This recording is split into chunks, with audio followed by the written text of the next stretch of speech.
is Darylene Creamer, and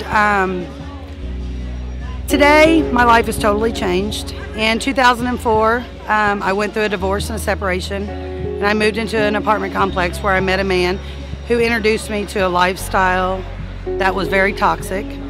On a first date, I was introduced to cocaine, and from that moment on, I found that I had an addiction, and I had never smoked cigarettes, drank alcohol, or done anything before that moment. I was a full-time mom. To make a long story short, I was introduced to methamphetamine in 2004, and the end of 2004, I had lost everything I owned, my $30,000 car, my storage unit with everything, every childhood memory that my children had in it, and I had lost my 8-year-old son to his father because I slept through a custody fight, and they went ahead and went without me and gave full custody to the dad. At this point, I thought I had hit rock bottom, and I began to inject methamphetamine into my vein. This cycle continued for 3 or 4 more years. I went for weeks, months, every holiday without seeing my children. In 2008, I went to jail. I was incarcerated, and I did about a year. I got out, had nowhere to go, no family on my side, pushed right back to the streets. Easiest place to go was back to the meth dealers. I began using again. 2009, I started cooking methamphetamine, and life really got out of control. 2011, I was so tired of being involved with the meth. I remember on October the 4th waking up and just praying on the toilet, God, please let this come to an end today. At that very moment, 9 hours later, every police in the police force was in my driveway. God had answered my prayers before I even knew God had forgiven me for all the mistakes I had made.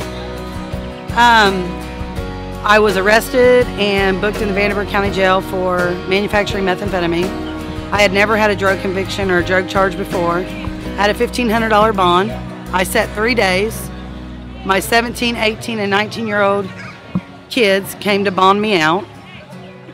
I got out of there, and I knew nothing else but to sleep. I was so tired. I knew no way to live. I was out on conditions of bond in Vanderbilt County. At that point, when I met with my probation officer, I was introduced to CEO.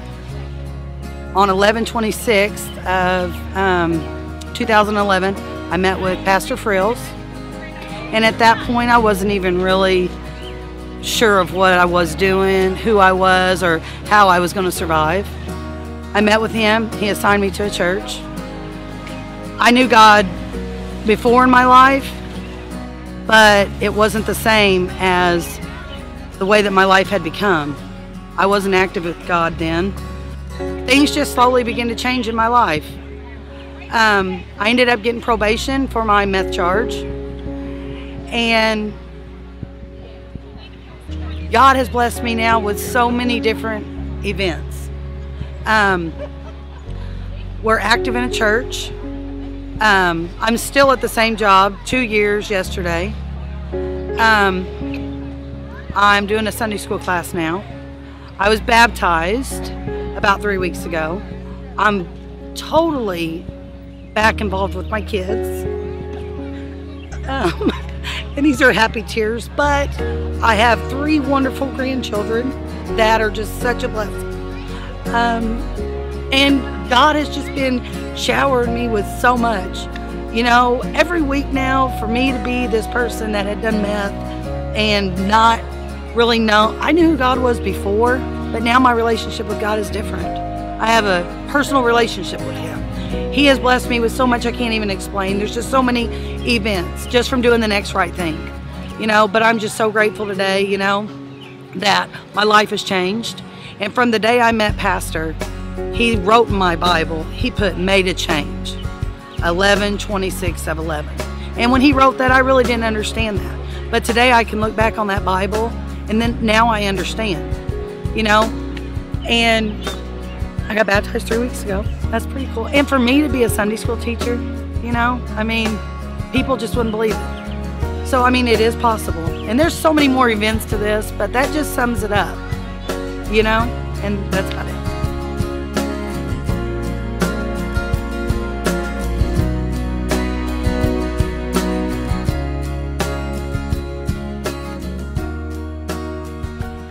My name's Jennifer Sand. And I'm Elizabeth Morales. And we are a part of Oak Hill Christian Center. Liz began the CEO program with us about 2 years ago. About 2 years ago. And Jennifer not only did the program with me, but she's also my mentor. I have several other mentors that are in support of this CEO program. But what makes this program unique is that a lot of people see the instructors, for lack of a better word, but they get the mentor after you're finished and graduated. They stay in contact, but it's almost on a daily basis I get to stay in contact with my mentor. And I think that plays a big part, is if you stay in contact with your mentor. And going through the CEO program with my mentor also kind of helps where we can refer back to the program and where we started from. If there's areas that I feel like I need to hit back up, she is able to sit there and pull that up and say, hey Liz, let's go back, let's have a refresh. It's really enabled a mentorship along with a friendship that has really established community, and we have seen over the last 2.5 years the way that she has grown, continually grown throughout this process, that it's been the community. So it goes way beyond a friendship. It goes way beyond anything that we could have ever actually dreamed. We didn't know where it was going. She was our first CEO client, and or whatever that's called. I don't know if it's called clients or not, but she was our first CEO person and student. Yes, and it has been a very much of a learning experience, but it's really made awareness of how important it is for community, for people who are trying to change from one lifestyle to embrace a new lifestyle, how important it is to form a community within, where they are able to grow within themselves. Not a controlling atmosphere at all, but they are able to control, or they're able to control the addictive, yes, old addictive lifestyle. Yes. And so where, most importantly, you gain trust with people, but God most importantly. Yes. And it's awesome to have that mentorship, relationship, friendship, that they are able to help guide you as a mother guides her baby. Spiritually, we need the spiritual guidance, and I think with the mentorship, that will also help guide you. Someone that has been there and say, hey look, there's times I still struggle, come on, let's get through this together. And I think the mentorship plays a very important part, because it still shows that you are still wanting to grow, still wanting to have the new clean lifestyle. I think that the CEO program is a life-changing experience, because I'll just flat out tell you how it is. I went into CEO 3 days out of jail, said look, I need further help, further instruction. I think that was the first step of me acknowledging that I needed the help, and see, oh, so many people, so many addicts or people that have been in jail don't have the support system as CEO gave us. And whenever we feel like we're going to fall back, there's that cushion that CEO's there.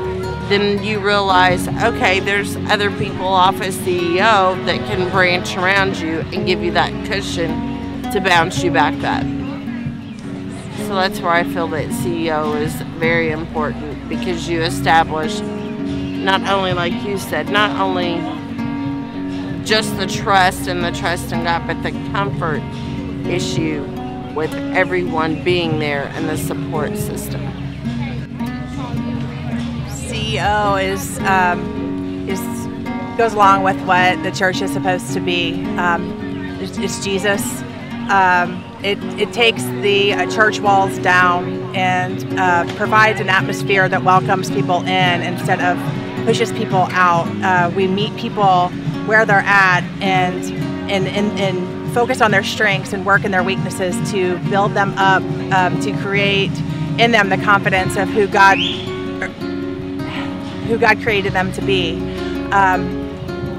So many times, the church has such a rap that we are perfect people on the inside of those walls, and this goes to show that we are not. And to introduce church in that manner allows people to know Jesus, and to understand that He does meet them where they're at.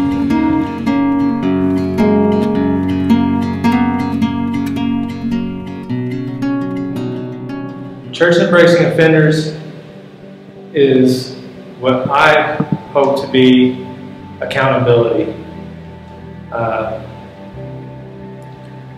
know what the program is, what we do or what we will be doing is setting myself up for accountability, not just work ethic or recovery, but religion too. And one of the things that I've learned since I've been here is that if you have any chance of success outside of these walls, that the success is going to come through Christ. I've seen a lot of people come and go, and I've seen a lot of failures. I was one of them people. I see it have no structure, no hope, and that's what CEO is going to bring towards me. It's going to bring me that stability and structure formed around all the things that break criminals, the criminal mindset, people that get in trouble, the things that make them fail. CEO is going to build that back up so that I have a structure to where I have the best chance of success that I can possibly have. And I reached out. I took a leap of faith, and I wrote a letter to CEO, and I asked, if I sent, if I needed some help or whatever. And I never got a letter back, but I got a response and face-to-face contact with the guy who runs it. And he said, send whatever problems you're having with your family or whatever, send them to me. And it's been a true blessing. He's taken my family in, not just my mom, who was in full-blown addiction, but my sister and her kids. And that's what Kairos brought towards me, is family outside of my family. Love. It's love. That's what it is. Unconditional love from somebody that I didn't have. Prior to Kairos, I had no connection. Never reached out for help like that. CEO took my mom, my sister in. They provided my sister with the Bible, and things got really good. And I thank God quite often for CEO and Kairos being a part of my life to open that door. Regardless of the situation, just like I said earlier, nobody's perfect, and we all stumble. We all make mistakes. Can't have a testimony without tests. And I just keep pushing forward and keep doing what I'm doing. I know I'm going to be okay.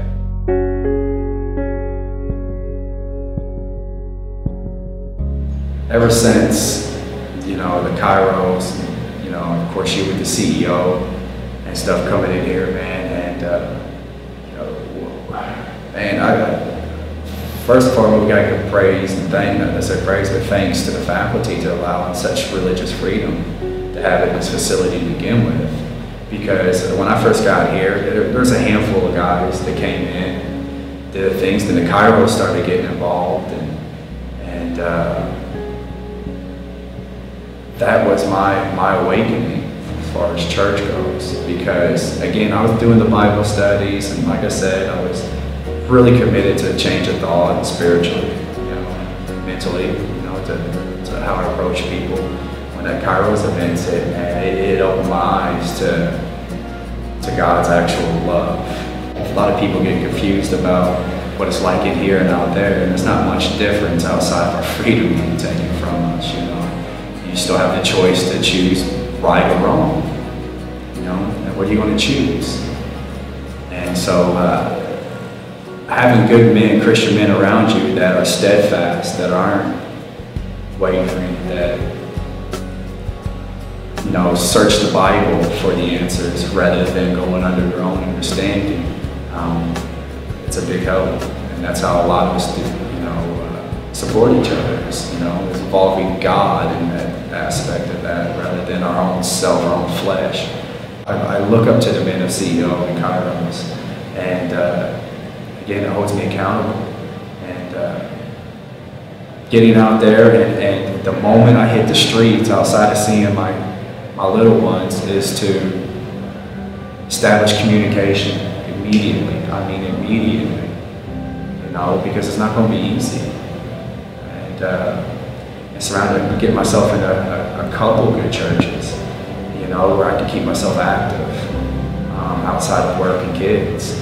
And with that, and with you guys from CEO and guys from Kairos, God, of course, in the center of all of that, but who could fail?